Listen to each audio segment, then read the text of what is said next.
रूस के आसमान में तिरंगा बड़े गर्व के साथ फहराया जा रहा है। रूस और भारत के दरमियान ताल्लुकात बड़े बेहतरीन ताल्लुकात कि इंडिया सबसे ज्यादा है, जो इंडिया टॉप पे नंबर 1 पे है रशिया से डायमंड खरीदने के लिए।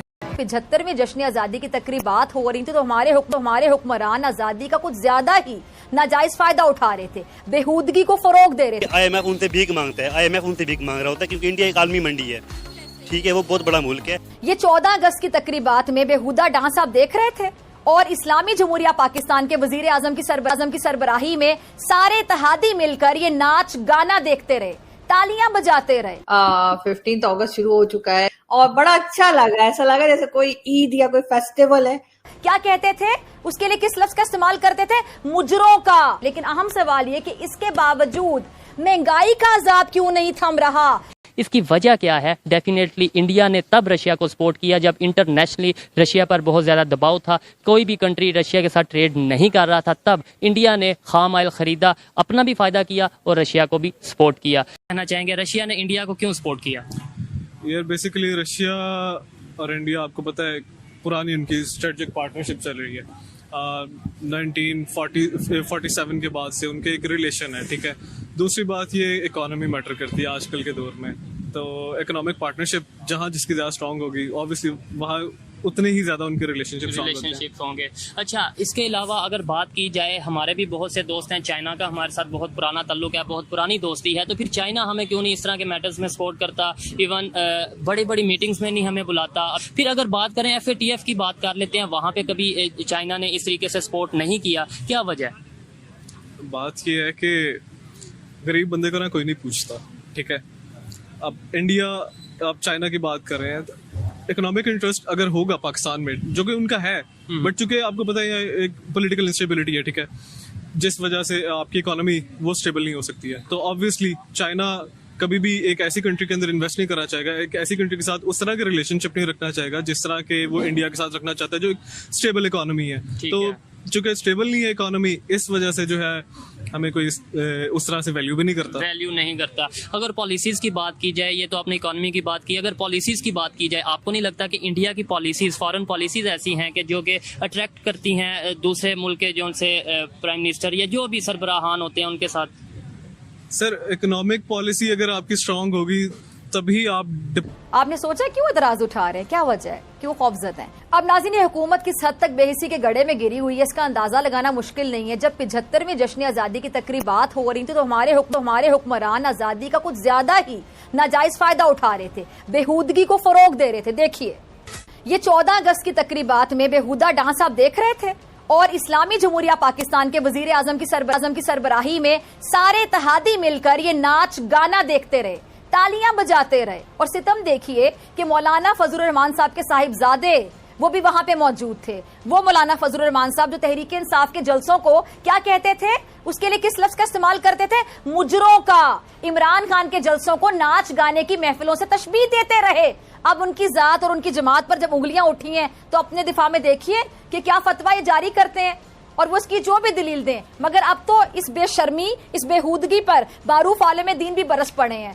मुफ्ती तकी उस्मानी साहब ने इस डांस महफिल पर बरहमी का इजहार किया है।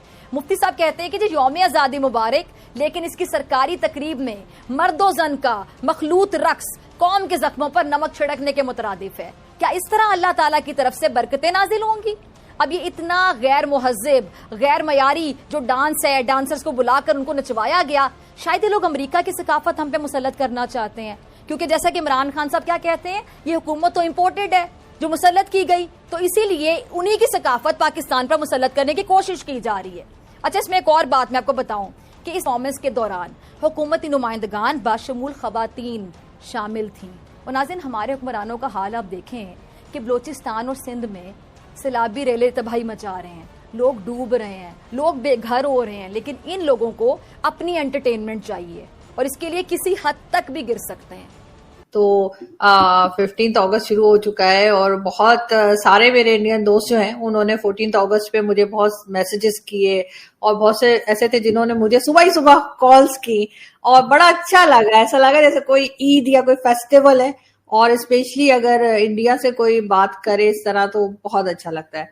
हाँ, तो फेस्टिवल चाहिए और दोनों मुल्कों में होना चाहिए। और आई होप कि किसी मौके पे जो सा फेस्टिवल को इकट्ठा भी मनाया जा सकता है, 2 दिन का फेस्टिवल हो सकता है।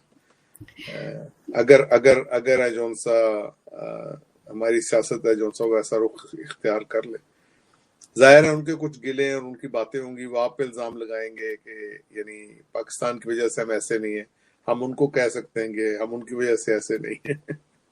वो तो खैर चलता रहता है, लेकिन अगर हम वाकई में इंडिया और पाकिस्तान दोनों की बात करें आज थोड़ी सी, तो इमरान खान साहब ने जो है अभी रिसेंटली जो लाहौर में जलसा किया है, उसमें उन्होंने डॉक्टर जयशंकर जो फॉरेन मिनिस्टर है इंडिया के और बड़े लोगों के फेवरेट हैं और मेरे भी बड़े फेवरेट हैं वैसे, तो उनकी बड़ी तारीफ की है और उनकी वीडियो प्ले की है और कहा कि जी रशियन ऑयल के बारे में जब उनसे बात की गई तो उन्होंने कहा जी हम तो लेंगे और कोई हमें डिक्टेशन नहीं दे सकता, इस किस्म की बात उन्होंने कुछ की। तो इमरान खान आपके ख्याल से अचानक से जो है उनको अब पता लग रहा है कि फॉरेन मिनिस्ट्री जो उनकी थी या जो उससे पहले रही है या अब रही है वो ठीक नहीं चल रही, जब वो प्राइम मिनिस्टर थे तब क्यों नहीं सोचा? ये सीरियस मौजू बिल्कुल नहीं है और इमरान खान साहब के होते हुए कोई सीरियस बात हो भी नहीं सकती, और लेकिन ये जरूर है कि वो अच्छी बात कर रहे हैं, मैं उनकी तारीफ कर रही हूँ, उन्होंने बहुत अच्छी बात की है। जयशंकर साहब बड़ी बैलेंस बात करते हैं और बड़ी अच्छी बात करते हैं। तो बात तो ये है कि अगर खान साहब ने ये चलाया है तो मेरा उनको नाचीज का मशवरा जो शायद उन तक नहीं पहुंचेगा, क्योंकि पहले भी जब भी कोशिश की है वो मेरा नहीं ख्याल वो मशवरे पहुंचे उन तक।